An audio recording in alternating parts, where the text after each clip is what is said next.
ജമ്മു കാശ്മീരിലെ പഹൽഗാമിൽ പാകിസ്ഥാൻ തീവ്രവാദികളുടെ അക്രമത്തിൽ രക്തസാക്ഷികളായ സഹോദരങ്ങളുടെ സ്മരണയ്ക്ക് മുന്നിൽ ചെറുപുഴ ലജൻസ് യുണൈറ്റഡ് ക്ലബ്ബിന്റെ നേതൃത്വത്തിൽ മെഴുകുതിരി തെളിയിച്ച് ആദരാഞ്ജലികൾ അർപ്പിച്ചു.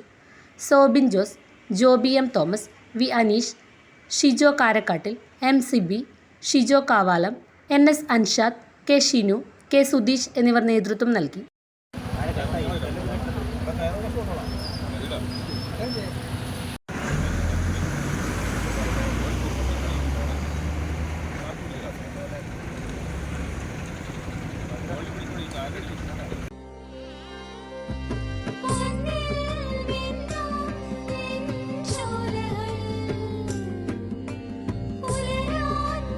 ഇതെനിക്ക് തരുവോ?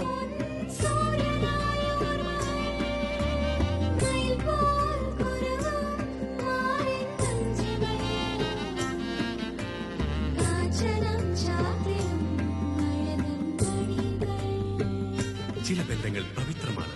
കണ്ണും നിറയും മനസ്സും നിറയും. സ്വന്തം ജോസ്കോ ജ്വല്ലേഴ്സ്. ഇനി സംശുദ്ധമായ സ്വർണം ചെറുപുഴ.